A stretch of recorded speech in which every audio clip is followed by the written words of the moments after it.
This section that I'm about to read is still being discussed between Miss Mayema and Udeka Yafe, but it's a cute little section. Bebra is a teenager and he's all in love with this girl, and the guys are teasing him about it, so let me begin. One day, as I hears it, Bebra and Farley Marsh, one of his best friends, and some of the other boys was hanging out in front of the Five and Dime. Girl watching, ain't that what they calls it?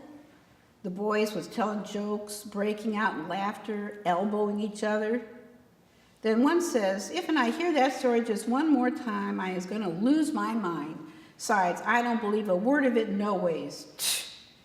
Ain't that the living truth? Now take Bebra here, thinks he's God's gift to young ladies. Sure do. Hear him tell it there ain't nothing a female wouldn't do for him.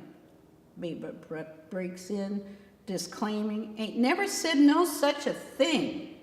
Then one of the boys, imitating a girl and sidling up to Bebra, says, ooh, Bebra, do please let me share some of my lunch with you. You look so hungry. And then another joining in the act with a very good imitation of a young lady. Oh, Bebra, won't you let me do your homework? You look so tired. Then a third fellow has to add, yeah, after trying that balancing act with all them girls, I'd be tired too. They all laugh, embarrassing Bebra to death. Finally, Farley says to Bebra, I hears you was sweet on Alice Faye Tompkins. Ain't true, Bebra replied, indignant like. Oh, come on, John David, you know it's true. You always moping in school after her. Miss Sherwood gets on your case every day. John David, you pay attention now, boy. Get your lessons, or I'll have to speak to your mama. Ain't that why you put that dead mouse in her desk drawer? John David elbowed Farley. You know ain't nobody supposed to know about that. But I gotta say, when she picked that mouse right up by its tail and walked round the room with it, I got a whole new bunch of respect for her. Guess she figured she was gonna let me know whoever done it. Let it take more than that to rattle her. Yes, sir, she's some lady. That's all well and good, Bebra, but you is slyly getting off the subject. Farley says you is sweet on Alice Faye. Maybe I is, but it don't do no good. You know how her daddy is, won't let nobody see her.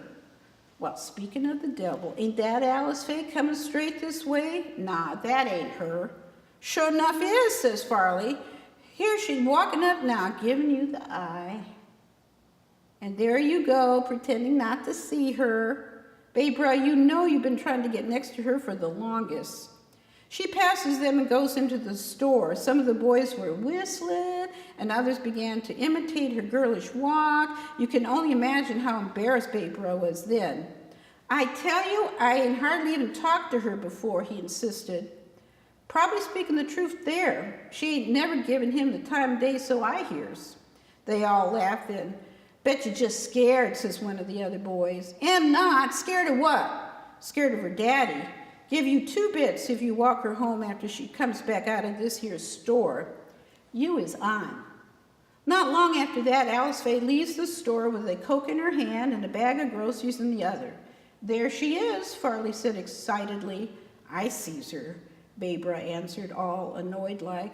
I is going to ask her. Here she comes, he said again, giving you one of her sweet smiles, Bebra. Shut up, Farley. He pauses and turns. Say, Alice Faye, Bebra spoke right out, I sees you got a package. Be pleased to walk you home and carry it for you. Sounds nice, John David, she says, but you know how Papa is. There ain't going to be no trouble. She's just going to walk you up to your door. That's all I's going to do. Well, okay, if you say so. So he took her package and walked with Alice Faye up the street, giving one big grin to the boys as he turned around, holding up his forefinger for the bet. Farley and the boys followed from a distance. Bebra and Alice Faye got to her home in about 5 minutes. She didn't live far from the store. Now, just as Barbara was handing her over the package, you could hear the crashing of the screen door, and out comes her daddy. In a big, booming voice, he said, "Didn't I tell you, Mr. Johnson, to leave my little girl alone?" He was holding a shotgun in his hands. Barbara's knees was a-quivering. "Didn't mean no harm, sir, just helping out Alice Faye here." "She don't need no help, boy, not the kind you want to give her no ways. And if she does need help, I'll give it to her. You hear?" "Yes, sir." "Now, you get out of here, boy, and don't you never come back, and leave my little girl alone." With that, he shot both barrels of the gun he was holding, one barrel at a time up in the air, but by the time the second shot was fired, Barbara was halfway down the street, stumbling and stammering, and Farley and the boys was splitting their sides.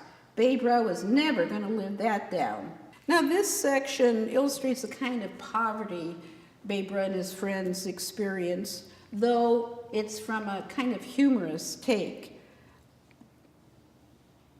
They're talking about how Barbara would like to have gone to a party but didn't have the money to do so, and the scene goes on from there. "I know it probably won't be fun anyways." He's talking about the party you can't go to. "But I gotta tell you, Barbara, you can't always feel so bad about money. It's bad on everybody these days. Did you hear about my uncle? What happened?" It's really funny, but a little stupid too. "My cousins is so screwy, like I says these times is tough all over. My uncle didn't have no money to buy kindling, so he tells his boys to go hunt up some whilst he's away at work. That night he comes home to a house warm as can be, smells of food floating in the air, everybody smiling and all. He was all ready to relax after a hard day's work, and then he looks finally got to him, those looks. He knew something was up. So what happened? Wouldn't you know, but them lazy boys pulled up some boards from their own side porch and burnt them up as kindling. I don't know how them cousins of mine escaped with their lives, but Uncle really lit into 'em." Barbara was busting up.